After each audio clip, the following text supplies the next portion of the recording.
in, into, on, upon. Prepositions to, a. નીચેના શબ્દ વાંચો. In, on, at, to, into, for, by, of, near, from, between, over, under, below, behind, with, above, among. આ નાના નાના શબ્દો આપને આગળના વિડીયોમાં વાપર્યા છે અને તેમના અર્થની પણ આપણને ખબર છે. આવા શબ્દોને પ્રેપોઝિશન્સ એટલે કે નામયોગી અવ્યયો કહેવામાં આવે છે. આ શબ્દો નાના હોવા છતાં ખૂબ મહત્વના છે. આ શબ્દો બે નામોને અથવા બે ક્રિયાપદોને જોડવાનું કામ કરે છે. આને લીધે જ વાક્યનો અર્થ સ્પષ્ટ થાય છે. ગુજરાતીમાં આપણે ટેબલ પર પુસ્તક એમ કહીએ છીએ, પણ અંગ્રેજીમાં બુક ઓન અ ટેબલ કહીએ છીએ. ઓન શબ્દ ન હોય તો આ શબ્દપ્રયોગનો કોઈ અર્થ વ્યક્ત થતો નથી અથવા ધ ચાઇલ્ડ કેમ રનિંગ ટુ મી માંગ શબ્દ ન હોય તો વાક્યનો અર્થ રહેતો નથી. બી. આ નામયોગી અવ્યયોનો આપણે આ પ્રકરણમાં વિગતે અભ્યાસ કરીશું. કેટલાક પ્રેપોઝિશન્સ બે ભિન્ન ભિન્ન અર્થમાં વપરાય છે.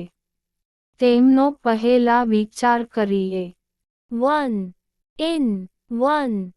There are 7 boys in this room. આ ઓરડામાં 7 છોકરાઓ છે. 2. He will come here in March. તે માર્ચમાં અહીં આવશે. ઉપરના પહેલા વાક્યમાં ઇન શબ્દ સ્થળવાચક છે. બીજા વાક્યમાં ઇન શબ્દ કાળવાચક છે. 2. On, 1. Keep the book on the table. એક પુસ્તક ટેબલ પર મૂક. 2. We shall meet on Monday. આપણે સોમવારે મળીશું. ઉપરના પહેલા વાક્યમાં ઓન શબ્દ સ્થળવાચક છે અને બીજા વાક્યમાં તે કાળવાચક છે. 3. At, 1. Tomorrow we shall meet at the station. કાલે આપણે સ્ટેશને મળીશું. 2.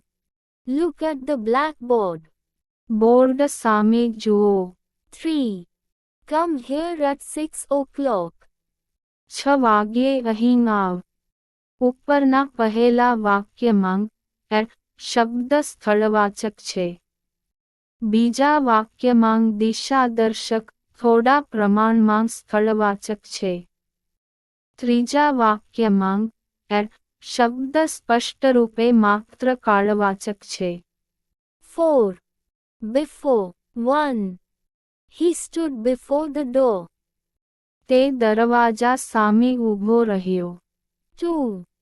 The tortoise reached the winning post before the hare. કાચબો સસલા પહેલા વિજયરેખાની પાસે પહોંચ્યો. ઉપરના પહેલા વાક્યમાં before શબ્દ સ્થળવાચક છે અને બીજા વાક્યમાં તે કાળવાચક છે. 5. From, 1. My friends are coming from Delhi. મારા મિત્રો દિલ્હીથી આવી રહ્યા છે. 2. He has been working from 7 o'clock in the morning. તે સવારે 7 વાગ્યાથી કામ કરી રહ્યો છે. ઉપરના પહેલા વાક્યમાં from શબ્દ સ્થળવાચક છે અને બીજા વાક્યમાં તે કાળવાચક છે. 6. For, 1. The old man lived here for many years. તે વૃદ્ધ માણસ અહીં ઘણા વર્ષો રહ્યો. 2. I say this for your own good. હું આ તારા ભલા માટે કહું છું. ઉપર પહેલા વાક્યમાં ફો શબ્દથી કાળની જાણ થાય છે અને બીજા વાક્યમાં ફો શબ્દ હેતુ અથવા ઉદ્દેશ દર્શાવે છે. 7. Behind. 1. He arrived here behind me. તે મારી પાછળ અહીં આવી પહોંચ્યો. 2. He hid behind the tree. તે ઝાડ પાછળ સંતાયો. ઉપરના પહેલા વાક્યમાં બિહાઇન્ડ શબ્દ કાળવાચક છે. બીજા વાક્યમાં તે જ શબ્દ સ્થળવાચક છે. 8. With. 1. I write with this pen. હું આ પેનથી લખું છું. 2. She went with her friends. તે પોતાની બહેનપણીઓ સાથે ગઈ. ઉપરના પહેલા વાક્યમાં વિથ શબ્દ સાધન દર્શાવવા માટે વપરાયો છે. બીજા વાક્યમાં સહ સાથેના અર્થમાં વપરાયો છે. C. એક જ નામયોગી અવ્યય ભિન્ન ભિન્ન અર્થમાં વાપરવામાં આવે છે એ આપણે જોયું.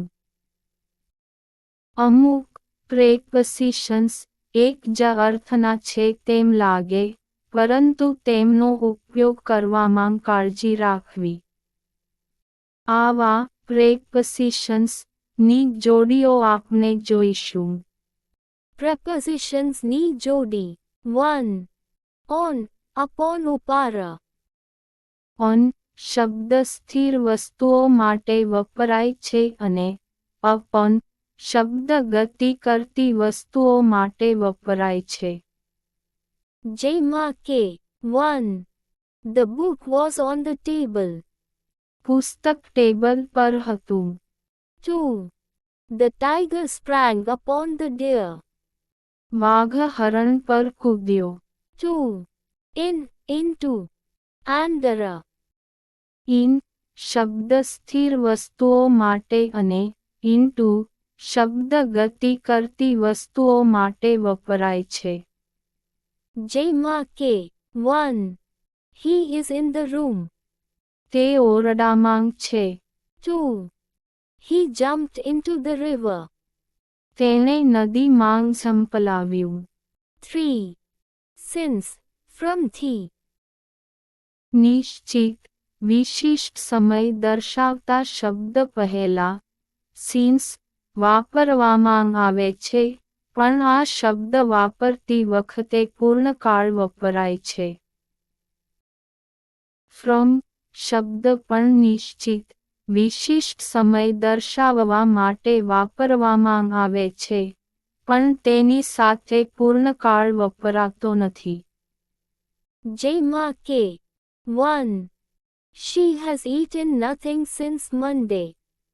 તેણે સોમવારથી કંઈ પણ ખાધું નથી. 2. He began his work from the 15th of June. તેણે 15 જૂનથી તેનું કામ શરૂ કર્યું. 4. શબ્દ માત્ર નિશ્ચિત અને વિશિષ્ટ સમયને બદલે સમયનો ગાળો દર્શાવે છે. જેમાં કે 1. He has been living here for 10 days. તે 10 દિવસથી અહીં રહે છે. 2. They were in Mumbai for 5 years. તેઓ 5 વર્ષથી મુંબઈ હતા. 4. In. At. ઇન શબ્દ દેશ અથવા શહેરના નામ સાથે વપરાય છે. એટ શબ્દ નાના ગામ સાથે વપરાય છે. જેમાં કે 1. Kedar is in England. Kedar ઇંગ્લેન્ડમાં છે. 2. He lives at Dadar in Bombay. તે મુંબઈમાં દાદરમાં રહે છે.